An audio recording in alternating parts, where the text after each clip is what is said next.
Hey everybody, thanks for tuning in to another Sacred Mountain Battle Report. This is going to be a quick bat rep with just mainly images from a most recent Battletech Classic game I did with my bosom buddy Brain. It's a 5,000 battle value battle with Inner Sphere, which I'm playing, versus Brain's clan invasion.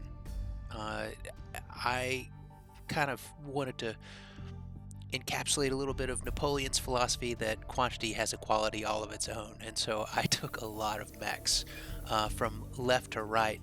I believe is a Wasp, a Commando, a Awesome, Archer, and a Whitworth. The Whitworth and Archer have LRMs. The Awesome has 3 PPCs, and the Wasp and the Commando kind of have some medium lasers and SRMs.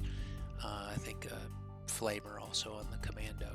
And it turned out that my buddy Brain brought a Turkina Prime and a Puma. This is about partway through the second turn, or maybe the end of the second turn. You can see his Puma sneaking around the right side, the image right side of that, I believe, Union class dropship, and then the Turkina Prime blurred in the background on the left side of that dropship. The Awesome's already gained that elevation 1 area, and the Archer and the Whitworth are hiding, trying to keep away from as many of those ERPPCs. There was an exchange of fire here between the Whitworth and Archer, as well as the Awesome versus that Puma that's sneaking around to the right.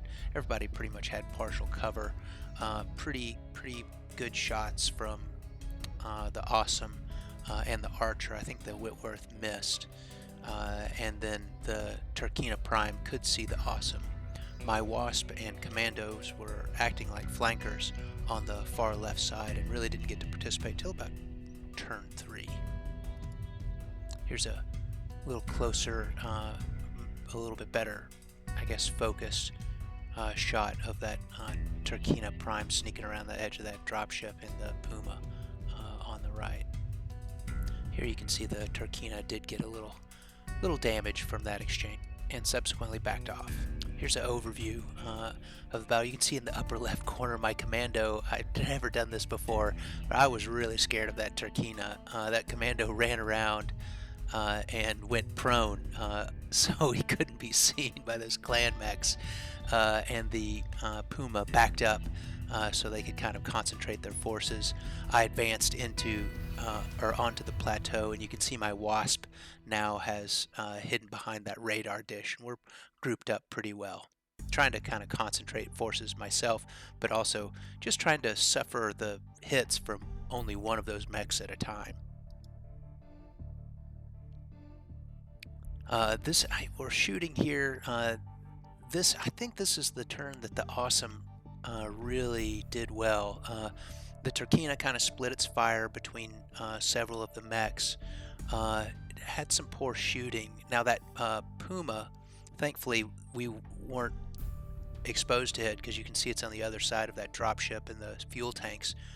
But that the Puma had a targeting computer, which made its its gunnery skill 2, which is really good.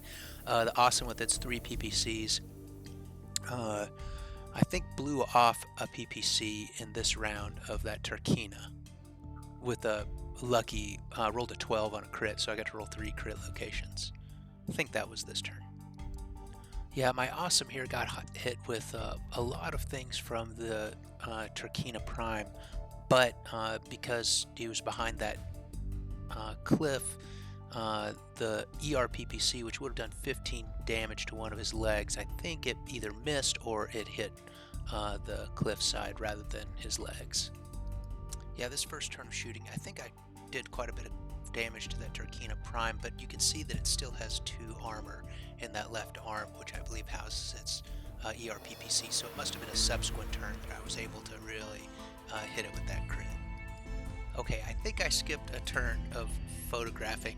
This is, it looks crazy, but what happened here is his Turkina Prime and his Puma ended up killing that Whitworth that was sitting, or no, killing the Wasp, one-shotting the Wasp that's sitting on the level 0.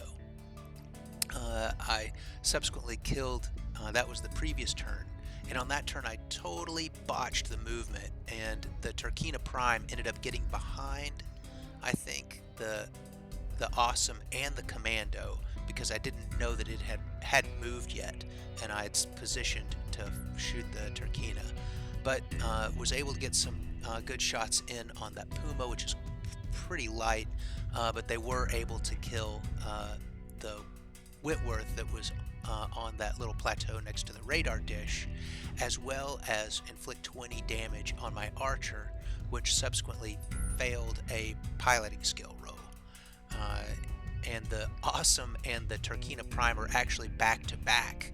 The Commando was able to shoot into the back, and with the torso twist, the Awesome was able to shoot into the back of that Puma that's now destroyed next to the helipad. But basically, this was an embarrassingly bad tactical display by me. It's the Turkina's sheet after it was destroyed. I think it took 2 engine hits, and then getting shot in the back, I was able to take out all of its internal structure in its torso. Here's the Turkina Prime. It had taken quite a bit of damage itself, and I believe this was just before I blew off its left limb, destroying its ERPPC, or maybe, no, it looks like the ERPPC's been destroyed here. And this was a really lucky crit roll, rolling 3 crit locations, I believe. This is game in for the Commando. I believe he was still standing, but wouldn't have been standing for much longer if that Turkina turned and concentrated any fire on him. Here's my Awesome. Really endured quite a bit of fire. He was my heaviest mech at, I believe, 80 tons, but had no internal damage that I recall. Got a little bit of shots to his back, but really lucked out. Brain was rolling pretty poorly, actually. Then here's my Archer. He had stayed far enough away and had hidden well enough where he had really minimal damage. I'm always worried about my guys with missiles and ballistic weapons, just because, I mean, when those ammo explodes, it's just such a bummer. Like, it seems like they're barely on the battlefield. And of course the Wasp was he was evaporated. He was turned into just a flaming fusion wreck really quick. I think he was one-shotted, maybe. Wasps are, I think, extraordinarily light, and best, I haven't found a use for it yet. This is how we left the battle. You can see the Turkina, the Whitworth, and the Wasp from left to right are all flaming wrecks. I'm sorry, the Puma, the Whitworth, and the Wasp, all flaming wrecks.